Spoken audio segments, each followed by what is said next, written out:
Salut à tous les amis, oui l'épisode a été supprimé par mes soins et je le remets immédiatement en ligne puisque comme me l'a fait remarquer un abonné peu de temps après la mise en ligne, je me suis fait avoir. Un des articles dont je parlais dans la vidéo, alors ça dure 10 secondes donc j'ai juste supprimé ce passage, était en fait non pas une fake news mais un article parodique. Donc ils font super bien leur boulot quand même, parce que leur but c'est que ce genre de choses arrive. Ça fait 4-5 fois en 5 ans que je me fais baiser, mais c'est toujours un plaisir. Bravo à vous l'Express. Donc je vous mets sur ma liste noire. C'est vraiment bien fait, parce que tu peux passer 4 heures sur un montage d'affilée à relire le truc une centaine de fois et tu ne vois pas qu'en fait il y a une petite différence. C'est merveilleux, ça nique vachement bien le cerveau. Good game à vous les gars. En tout cas, l'épisode, il est vérifié, il est amputé d'une dizaine de secondes. Il est fact-checké, tu vois, je m'auto-décodaxe. Et sur ce, je vous fais un gros bisou. N'hésitez pas à repartager la vidéo et à mettre des likes, parce que là, l'algo, il va rien comprendre à ce qui s'est passé. Moi, je vous retrouve donc tout de suite. Et vendredi, pour le dernier épisode de la semaine, j'essaye de tabler sur du lundi, mercredi, vendredi, toutes les semaines, pour Je suis pas content. Gros bisous.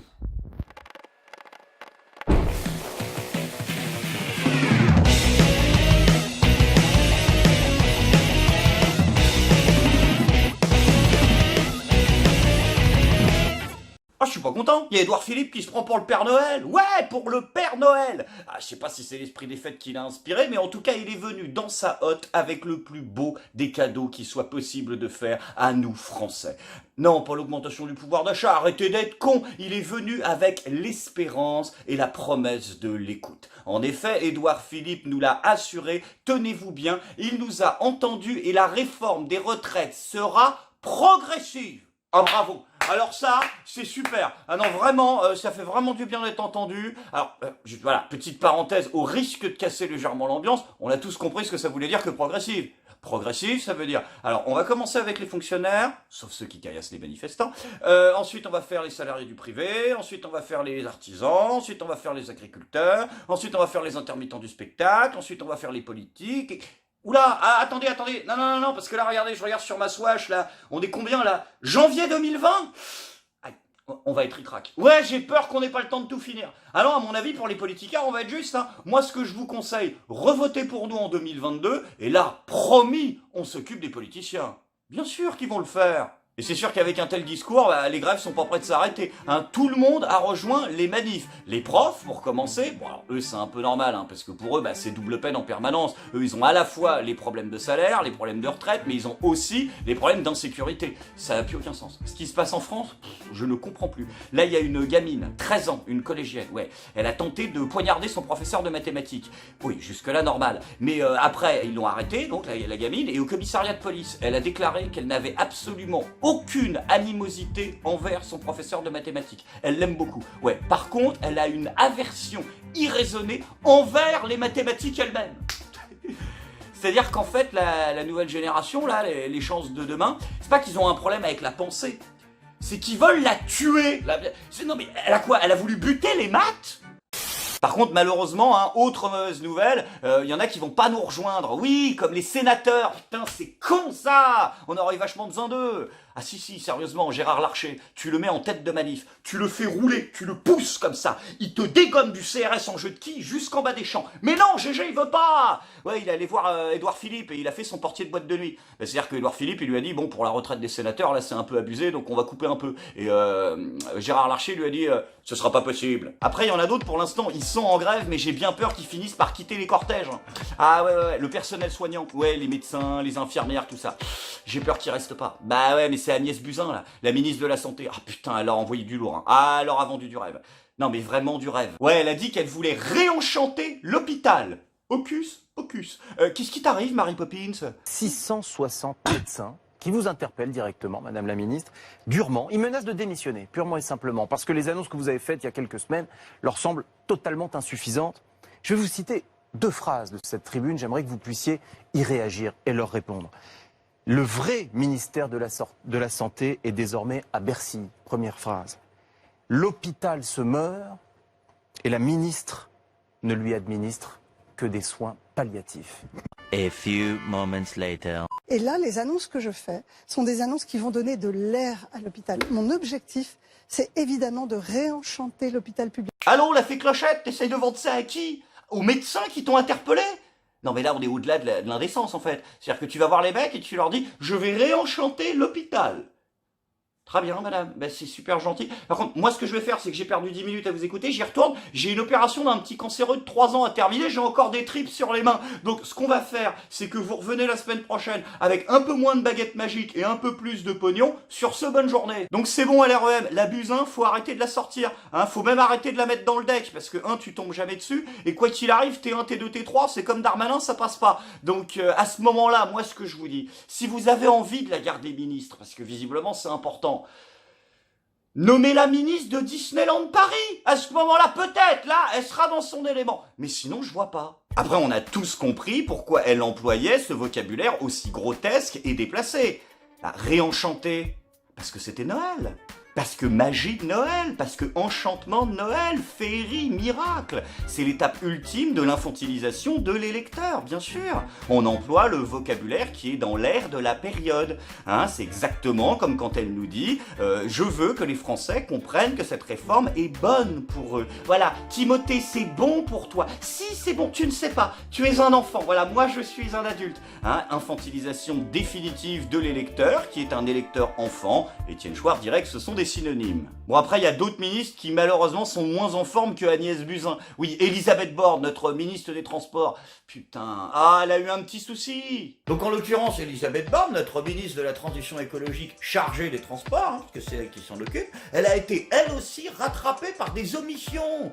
Ah mais il y en a marre en ce moment des omissions, elle rattrape tout le monde, wouhou, reviens Elisabeth. Non mais c'est pas fini les omissions de pratiquer le harcèlement de rue, comme ça. Exactement, c'est systémique. Et donc elle a oublié de déclarer son poste d'administratrice d'un lobby de multinationales dont l'activité repose sur la délégation de services publics, alors qu'elle était à ce moment-là à la tête de la RATP. Vous savez la RATP que le gouvernement veut privatiser? Oh merde!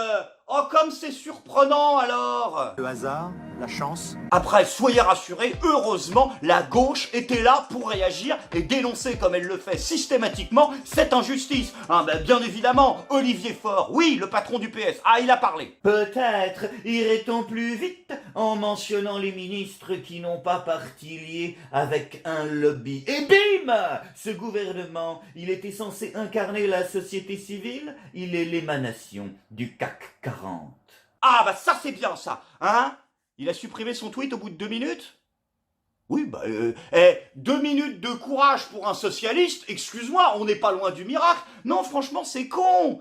Pour une fois que tu disais pas un mensonge, tu supprimes. D'ailleurs, en parlant de ça, il y en a un autre qui est en train de se faire supprimer, mais façon grand choix. De la vie artistique, par contre. Oui, c'est Gabriel Maznev. Ne devenez pas agressive, n'est-ce pas? Devenir agressive comme ça dans une Ce jour-là, la romancière canadienne Denise Bombardier lance un pavé dans la mare. Elle dénonce le penchant assumé pour les enfants du célèbre auteur Gabriel Matzneff. Des relations sexuelles avec des mineurs de moins de 16 ans, vantées dans ses livres, et accepté par le milieu littéraire et intellectuel français de l'époque. Ce que nous raconte M. Maznev dans un livre qui est très ennuyeux. M. Maznev nous raconte qu'il sodomise des petites filles de 14 ans, 15 ans, que ces petites filles sont folles de lui. On sait bien que des petites filles peuvent être folles d'un monsieur qui a une certaine aura littéraire. D'ailleurs, on sait que les vieux monsieur attirent les petits-enfants avec des bonbons. Cette prise de position vaudra à la romancière canadienne d'être accusée de démolir la réputation d'un monument littéraire. Gabriel Matzneff est depuis les années 70 un auteur adulé, défenseur de la liberté absolue des individus. Il consacre même un livre expliquant son attirance pour l'extrême jeunesse des enfants de 10 à 16 ans.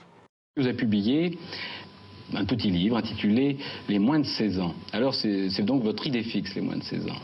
C'est une de mes idées fixes, c'est une de mes attaches. C'est un livre en fait sur l'amour. Gabriel Matzneff ne sera jamais inquiété après ses aveux, mais son passé le rattrape.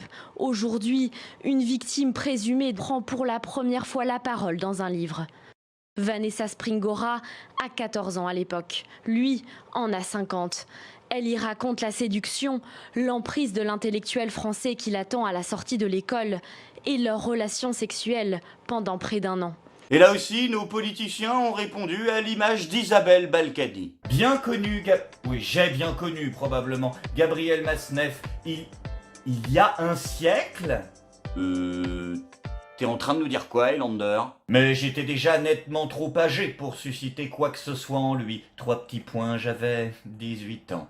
Mais aussi un vrai talent d'écriture.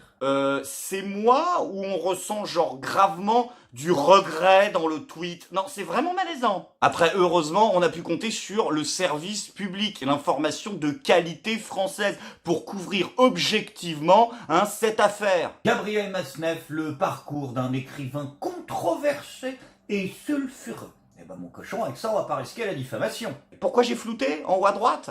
Ah ça, c'est parce que là, ils ont pris la photo où le mec avait l'air badass et tout pour que les gens se prennent d'affection, mais le petit flou là que j'ai mis, c'est pour pas me faire supprimer ma chaîne. Oui, parce que les conditions de YouTube interdisent la diffusion d'images pédophiles. Ah oui, ils avaient mis une enfant à poil, en porte-jartel, oui, on sait pas pourquoi. Non, sans déconner. Là, je sais que vous l'avez supprimé très rapidement, mais y a personne dans toute l'échelle de hiérarchie qui a réussi à un moment à voir qu'il y avait un souci. Surtout que la photo a pas été faite par n'importe qui, hein. Non, elle a été faite par Irena Ionesco, la photographe, entre guillemets, pédophile, qui a exhibé sa fille nue, depuis l'âge de ses 4 ans, pendant des années, pour faire des photos, voilà, pour les adultes, c'est merveilleux. Mollo sur le progrès, s'il vous plaît. Sans transition les amis, c'est maintenant le moment de la bonne nouvelle du jour, et en cette période de début d'année, eh bien je voudrais partager avec vous quelque chose qui m'a réellement touché, qui m'a réellement fait plaisir, qui m'a presque fait verser une larme. Un miracle est arrivé, Christophe Barbier a joui. Bruno Kessel, vous êtes d'accord avec cette analyse de Christophe Barbier ? Satisfait que M. Barbier reconnaisse quelques qualités en termes d'anticipation politique au président de la République et ne qualifie pas d'amateur d'une manière générale. Vous savez, oh là là, merci. Monseigneur, ma bosse, s'il vous plaît, c'est beau. Bon, par contre, évite de faire ça en public, parce que là, t'étais filmé, mais non, sans déconner. Autant d'années à sucer les tubs de tous les gouvernements successifs, et enfin, Christophe Barbier a le droit à son petit orgasme. Et ça donne de l'espoir. Je suis pas content.